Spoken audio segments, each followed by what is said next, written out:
Olá pessoal, tudo bem com vocês? Professor Thiago Mário para mais esse encontro aí com a Química e hoje vamos continuar nossa resolução de questões acerca das funções inorgânicas e das reações inorgânicas. Vamos junto!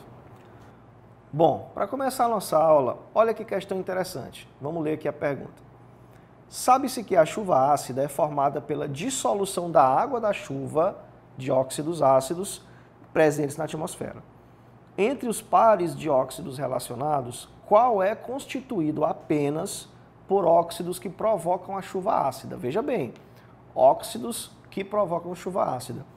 Pessoal, os óxidos com potencial de formação para chuva ácida, quais são eles?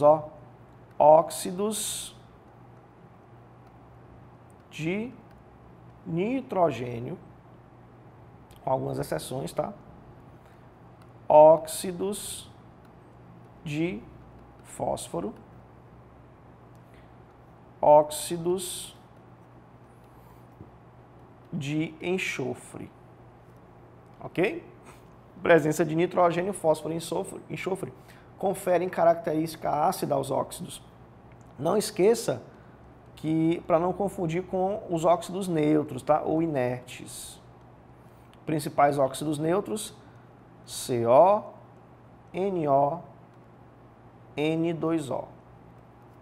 Ok? Mas, principalmente, a questão fala dos óxidos ácidos.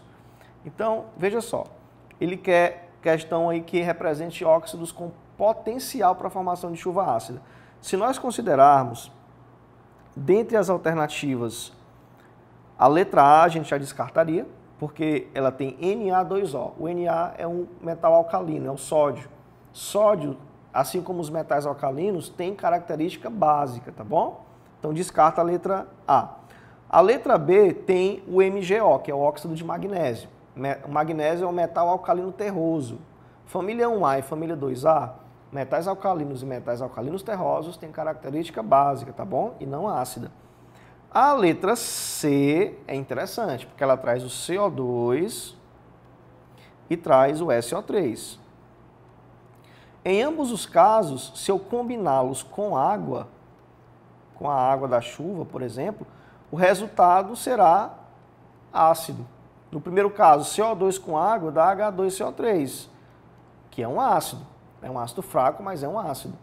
E no segundo caso, se você combinar SO3 com água, você vai ter H2SO4, que é o ácido sulfúrico, esse sim é um ácido forte, tá bom? Então a letra C traz dois óxidos que conseguem, ao se combinar com água, formar ácido, tá? A letra D e a letra E você vai descartar, porque em ambas tem CO, que é o monóxido de carbono, que é um óxido neutro. Então você ficaria aí com a letra C, tá bom? CO2 e SO3. Não esquece dessa dica replay aqui, que é show, ó. Presença de nitrogênio, fósforo e enxofre nos óxidos tem tendência ácida, tá bom? Questão da prova do Enem 2015. Vamos ler a pergunta. Em um experimento, colocou-se água até a metade da capacidade de um frasco de vidro e, em seguida, adicionaram-se 3 gotas de solução alcoólica de fenolftaleína. Adicionou-se bicarbonato de sódio comercial em pequenas quantidades até que a solução se tornasse rosa. Dentro do frasco, acendeu-se um palito de fósforo, o qual foi apagado assim que a cabeça terminou de queimar. Imediatamente o frasco foi tampado, em seguida agitou-se o frasco tampado e observou-se o desaparecimento da cor rosa. Então ele citou aqui a fenolftaleína. Lembre-se que a fenolftaleína é um indicador ácido-base, tá? Indicador ácido-base, Thiago, o que é isso? São substâncias que adquirem coloração diferente em contato com meio ácido ou em contato com meio básico. No caso da fenolftaleína, em contato com ácido, em meio ácido, né, ela fica incolor. Em contato com meio básico, ela fica rosa ou tendendo ao vermelho. Então, dependendo da cor que a fenolftaleína adquirir, eu sei se aquele meio está ácido ou está básico. Nesse caso aí, ele disse que houve a formação de uma cor rosa, ó. Beleza? E depois houve o desaparecimento dessa cor rosa. Então, se tinha cor rosa no início, quer dizer que o meio inicial era básico. Se a cor rosa desapareceu, ficou incolor, o meio se tornou ácido. Tudo bem? A explicação para o desaparecimento da cor rosa é que a combustão do palito de fósforo, com a combustão do palito de fósforo, ocorreu, pessoal, a fenolftaleína começou rosa, então o meio estava básico. Se ela ficou incolor, quer dizer que essa base foi neutralizada. Quem é que neutraliza a base? Ácidos. Então, algum composto de característica ácida neutralizou a base que deixava a fenolftaleína rosa. Se você observar, a letra A de cara já diz, formação de óxidos de caráter ácido. Pessoal, quando se queima palito de fósforo, você pode ter liberação de CO2,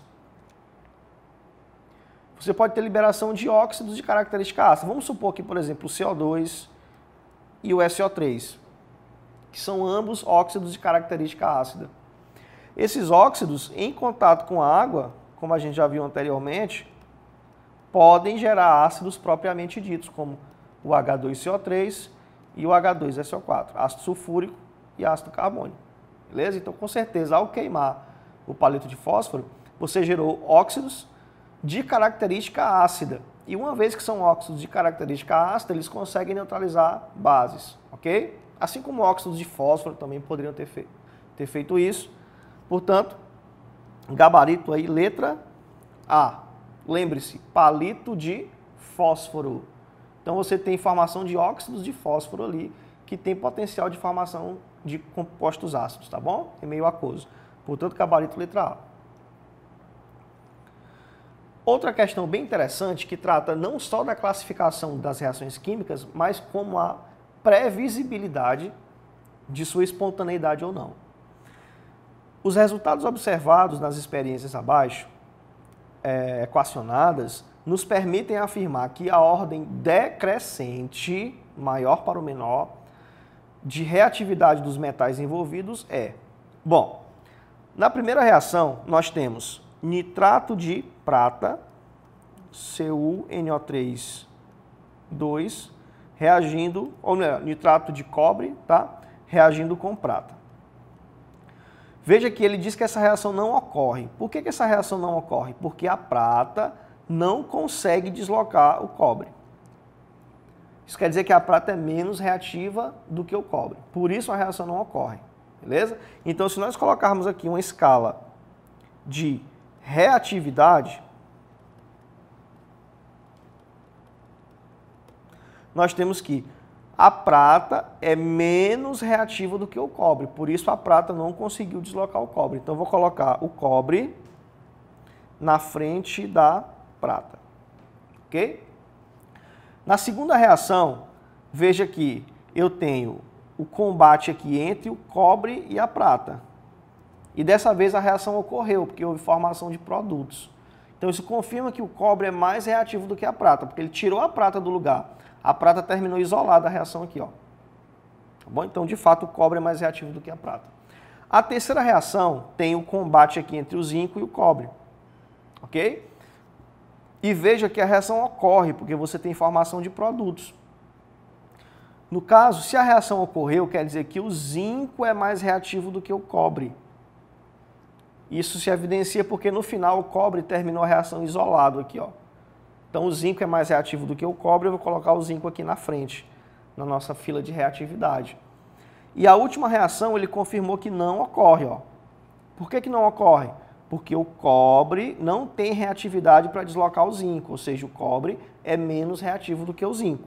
Como a gente já está prevendo aqui, o cobre vindo antes do zinco, ó, e a prata vindo antes de todos eles. Então, em ordem de reatividade, a prata é a menos reativa dentre esses três. Depois vem o cobre, por fim o zinco. Ele quer a ordem decrescente de reatividade, do mais reativo para o menos reativo. Então, o mais reativo é o zinco, dentre esses três, que é mais reativo do que o cobre, que é mais reativo do que a prata. Então nós temos essa sequência zinco, cobre e prata, beleza? Você vai marcar a letra A de aluno replay e aluno aprovado. Bom? Reações essas aí que a gente evidencia por reações de simples troca, tá? Onde eu tenho uma substância composta reagindo com a substância simples, produzindo outra substância composta e outra substância simples. É o esquema geral de uma reação de simples troca ou deslocamento. Beleza? Outra questão muito legal para a gente fazer e fechar nossa aula com chave de ouro é o seguinte, olha. O nitrato de bário pode ser preparado em meio aquoso através das transformações químicas abaixo. Então ele deu 3 reações. Veja que a etapa 1 seria o cloreto de bário reagindo com o Na2CO3, que é o carbonato de sódio. Beleza? A etapa 2 seria o BaCO3, carbonato de bário, reagindo com o ácido nítrico, que está lá em cima da setinha. E a reação 3 seria o BaNO3,2, que é o nitrato de bário, BaNO3,2, reagindo com... Aliás, aqui nós temos a etapa 2 e ela já coloca o BaNO3,2 como produto. Então, essa etapa 3 seria para uma reação subsequente do nitrato de bário, que aqui a gente nem precisa considerar. Porque como ele só deu 2 etapas, ó, então, analisando as duas, a gente já pode ter o gabarito. No primeiro caso, nós temos uma reação de dupla troca, porque são 2 substâncias compostas, onde o bário vai se combinar com o CO3 para formar o BaCO3, carbonato de bário. E o outro produto seria esses 2 sódios com esses 2 cloros, formando 2 mols de NaCl, cloreto de sódio, sal de cozinha. No segundo caso, nós temos o bário se combinando ao NO3, formando BaNO3. Lembra que o bário é a família 2A, tá bom? Metais alcalinos terrosos, tem NOx mais 2, então tem que botar um parêntese aqui no NO3 e um 2 embaixo. Tá bom? Para na dissociação o 2 subir lá para o bário. Como o NO3 aqui está com índice 2, então lá no HNO3 eu teria que, para um balanceamento, multiplicar ele por 2. Tá? O outro produto da reação seria os 2 hidrogênios com o CO3 que sobrou, que é o H2CO3. Beleza? Lembra que o H2CO3 é um ácido fraco, instável. Então ele pode sofrer decomposição ainda, gerando água e CO2, dióxido de carbono. Então, nas etapas 1 e 2, ocorrem respectivamente. O que é que eu tenho respectivamente? Primeiro, na etapa 1 tem formação do carbonato de bário. Beleza? Que é um sal insolúvel. Se ele é insolúvel, ele vai formar precipitado, tá bom? É uma reação de precipitação, a etapa 1. Tá bom? Quando você tem formação de sais insolúveis, a gente chama de reação de precipitação. Na etapa 2, observe que formou o ácido carbônico, que por sua vez se decompôs e gerou o dióxido de carbono, que é um gás. Então eu tenho respectivamente aí precipitação de carbonato de bário na reação 1 e liberação de dióxido de carbono na reação 2. Bom? Que é exatamente o que ele citou aí. Veja, na letra A ele está dizendo precipitação de carbonato de bário, BaCO3, correto aqui, e desprendimento de dióxido de carbono, que é exatamente o CO2. Então, de cara, o gabarito letra A. A letra B está errada porque disse desprendimento de hidrogênio, ó. Na verdade, é desprendimento de dióxido de carbono.